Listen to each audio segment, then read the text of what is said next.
오늘의 말씀은 시편 16편 8절에서 11절입니다. 내가 여호와를 항상 내 앞에 모심이여 그가 나의 오른쪽에 계심으로 내가 흔들리지 아니하리로다. 이러므로 나의 마음이 기쁘고 나의 영도 즐거워하며 내 육체도 안전히 살리니 이는 주께서 내 영혼을 스올에 버리지 아니하시며 주의 거룩한 자를 멸망시키지 않으실 것임이니이다.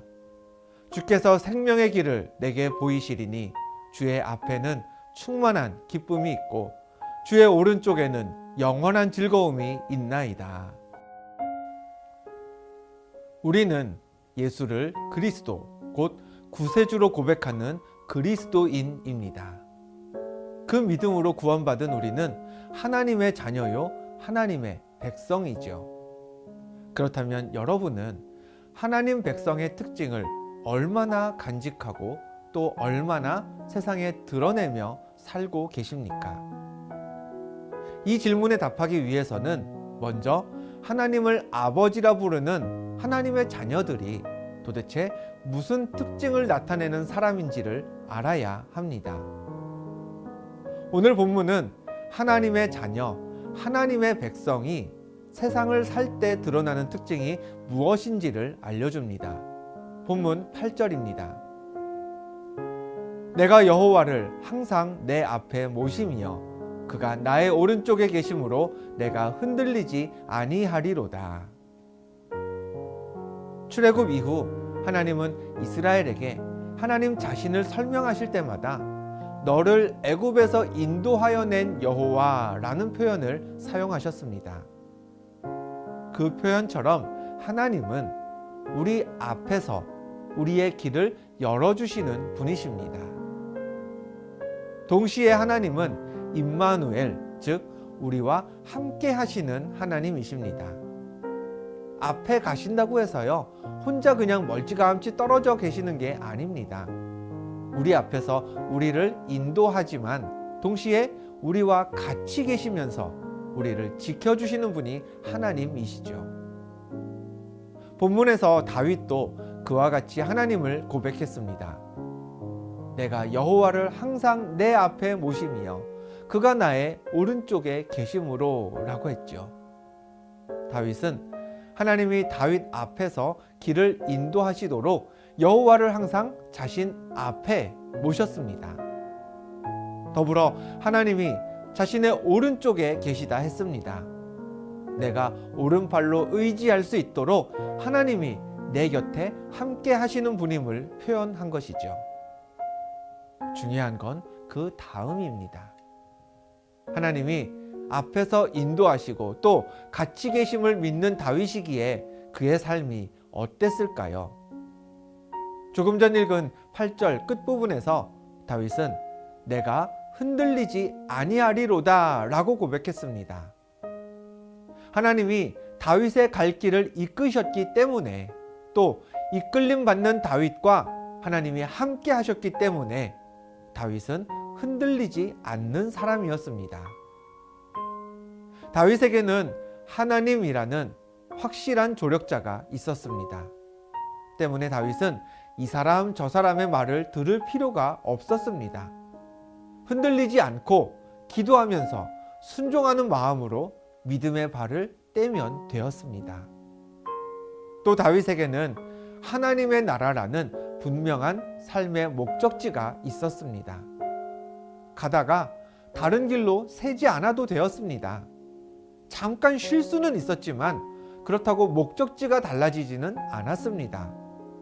그렇기 때문에 다윗은 내가 흔들리지 않는다 라고 고백할 수 있었던 것이죠. 이어서 다윗은 이렇게 고백했습니다. 본문 9절입니다. 이러므로 나의 마음이 기쁘고 나의 영도 즐거워하며 내 육체도 안전히 살리니. 하나님을 신뢰함으로써 흔들리지 않는 삶을 살았기에 다윗의 마음은 기뻤습니다. 자신의 영이 즐겁다고 노래했습니다. 기쁨과 즐거움은요, 평안의 징표입니다. 평안을 누리는 사람이 기쁨도 맛볼 수 있고요. 평안을 잃어버렸다면 즐거울 수는 없는 노릇이죠. 마음이 기쁘고 영혼이 즐겁다. 이건요, 재미있는 일이 많아서 그저 얼굴이 늘 웃고 있다라는 수준이 아닙니다. 하나님이 내 길을 이끄시고 함께 하신다는 확신이 있기 때문에 얼굴과 머리만이 아니라 마음에서부터 평안에서 비롯된 기쁨과 즐거움이 솟아나오는 거죠. 본문에 나의 영도 즐거워한다 라는 말은요, 내 혀가 하나님을 찬양하게 된다 라는 뜻입니다. 하나님은 하나님의 자녀의 혀까지 바꾸십니다. 영혼을 살리시기 때문에 그 입에서 나오는 언어마저 달라지는 것이죠. 세 번째로 다윗은 내 육체도 안전히 살리니 라고 고백했습니다.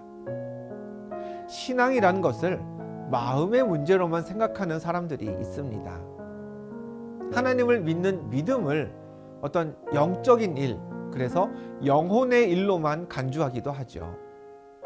물론 성령님을 통한 하나님의 역사는 우리의 마음을 관통하고 또 영혼의 생명을 공급해 주십니다. 그러나 히브리서 11장에도 믿음은 바라는 것들의 실상이요 보이지 않는 것들의 증거라고 했죠. 믿음은요, 영혼과 마음만의 것이 아니라 실제로 일어나는 실상입니다. 보이지 않는 것들을 구체적으로 드러내는 증거이기도 합니다. 다윗은 그 점을 잘 알았던 거죠. 하나님을 따른다는 것, 하나님을 섬기는 일은 마음의 기쁨, 영혼의 즐거움으로 그치지 않습니다. 육체의 안전까지도 보장하는 실제적인 문제였습니다. 하나님은 하나님 자녀들의 마음과 영혼만 사랑하시는 게 아닙니다. 하나님이 흙으로 지으신 우리의 육신도 안전하게 지켜주십니다. 우리 육신을 하나님이 지켜주시니 나에게서 평안을 빼앗고 나를 괴롭게 하던 어떤 외적인 환경도요, 하나님께서 달라지게 하심을 믿고 기대할 수 있어야 하는 것이죠. 오늘 다윗의 고백에서 하나님의 자녀들이 갖는 특징을 살펴보았습니다. 하나님의 자녀, 하나님의 백성은 첫째, 흔들리지 않습니다. 둘째, 마음이 기쁘고 영혼이 즐겁습니다. 셋째, 육체가 안전합니다. 오늘 내 마음을 흔드는 염려가 있다면, 내 가정과 내 일터를 흔드는 악한 일들 혹은 악한 사람들이 있다면 내 앞에 계시고 또 나와 함께 하시는 하나님을 더욱 의지하시기 바랍니다. 마음의 기쁨과 즐거움을 맛본 지 오래되었고 육신의 안전 때문에 불안하고 염려가 있다면 내 앞에서 내 길을 인도하시고 지금도 나와 함께 하시는 하나님을 더욱 굳건히 믿는 믿음 달라고 이 시간 기도해야 합니다. 하나님, 다윗이 누렸던 하나님 자녀의 유익들 흔들리지 않고 마음과 영혼이 기쁘고 즐거우며 육체가 안전한 오늘을 내게 허락하옵소서.